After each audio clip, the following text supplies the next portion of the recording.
हरियाणा के कृषि मंत्री जेपी दलाल ने जनता टीवी के साथ एक्सक्लूसिव बातचीत की, जिसमें उन्होंने किसानों को मिलने वाली योजनाओं और बीजेपी की प्रचंड जीत सहित कई मुद्दों पर अपनी प्रतिक्रिया व्यक्त की। क्या कुछ कहा कृषि मंत्री जेपी दलाल ने, आपको सुनवाते हैं।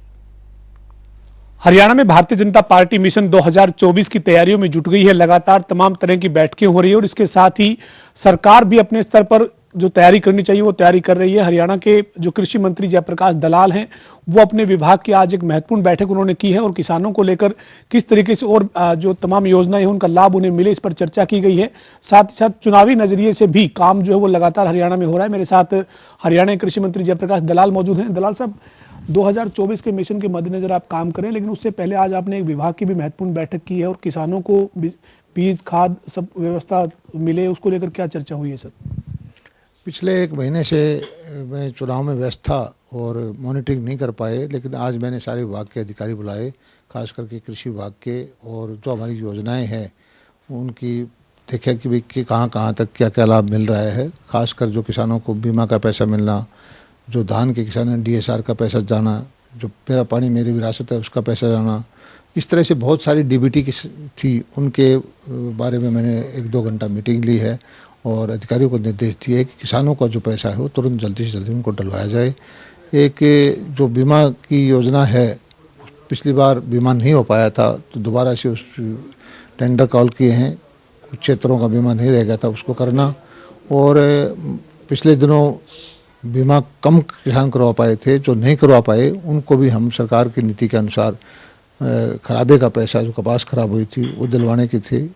खाद के बारे में सारा विस्तृत हमने चर्चा की और इसी तरह से एक जो हम इफ़को से मिल कर के नैनो यूरिया के द्वारा 100 रुपये में छिड़काव करने की कोशिश कर रहे हैं, तो उस योजना का तो बहुत सारी किसान हितैषी योजनाएं थे, उनके बारे में हमने चर्चा किया। दलाल साहब, आप हरियाणा में किसानों के लिए पिछले 9-9.5 साल में आपकी पार्टी की सरकार काम कर रही है और हाल ही में जो वो कई राज्यों के चुनाव संपन्न हुए, 3 राज्यों की अगर हम बात करें, जिसमें राजस्थान जो हरियाणा का बॉर्डर राज्य है सर, और छत्तीसगढ़ और मध्य प्रदेश, तीनों जगह पर भारतीय जनता पार्टी को प्रचंड बहुमत मिला है। आप कैसे देखते हैं सर इन 3 राज्यों में जो पार्टी को जनादेश मिला है? और साथ ही कांग्रेस ये कह रही है सर इसके बावजूद कि हमारा वोट शेयर बढ़ गया, वोट हमारे कुल वोट इतने हैं, मतलब एक आकलन कांग्रेस अपने स्तर पर कर रही है और वो इस हार को भी जीत में तब्दील करने की या फिर जो वो अपना एक पार्टी को बैलेंस करने की कोशिश कर रही है। नहीं, कांग्रेस एक ब्रेव फेस दिखाने की कोशिश करती है, लेकिन सच्चाई ये है कि पूरे देशवासी, गरीब, नौजवान, महिलाएं सब देखते हैं कि उनके में से निकल कर के गरीब घर का बच्चा नरेंद्र मोदी जी के रूप में जो देश का प्रधानमंत्री है, उसने जो प्रबंधन किया है कोरोना में, उसने जो गरीब कल्याण की योजनाएं दी हैं, उसने गांव-गांव तक बिजली, सड़क, पानी, जल से जो नल से जल पहुंचाया है और घर बैठे जो 80 करोड़ लोगों को अनाज दे रहे हैं, और जिसका नेतृत्व भारत ही नहीं सारी दुनिया का बड़े बड़े नेता स्वीकार कर चुके हैं। आज भारत का डंका दुनिया में बज रहा है। सभी लोग ये चाहते हैं कि ऐसा नेता लंबे समय तक भारत के ऊपर जो है सेवा करे, भारत की सेवा का जिम्मेदारी उसके पास हो, और उसी का परिणाम ये है कि जब भी चुनाव होते हैं तो लोग आशीर्वाद बार बार भारतीय जनता पार्टी को देते हैं। हालांकि कांग्रेस जो है बड़ी बड़ी कंपनियां हायर करती है, विदेशों में खबर लगवाती है, टूल किट चलाती है और भ्रम फैला देती है चुनाव से पहले कि कांग्रेस मुकाबले में है, लेकिन सच्चाई ये है कि कांग्रेस घटती जा रही है, कांग्रेस समाप्ति की तरफ चल रही है और इसकी वजह से कांग्रेस का नेतृत्व है। दलाल साहब, हरियाणा के बड़े नेता कांग्रेस के राजस्थान में भी जिम्मेदारी दी गई, छत्तीसगढ़ में जिम्मेदारी दी गई, मध्य प्रदेश में भी प्रभारी सुरजेवाला को लगाया गया, लेकिन कोई कमाल नहीं दिखा पाए। और अब जब राज्यों में बहुमत मिला है उसके बाद हरियाणा के मुख्यमंत्री मनोहर लाल को विधायक दल का नेता चुनने के लिए पर्यवेक्षक लगाया, उनके साथ 2 और पर्यवेक्षक बनाए हैं पार्टी ने।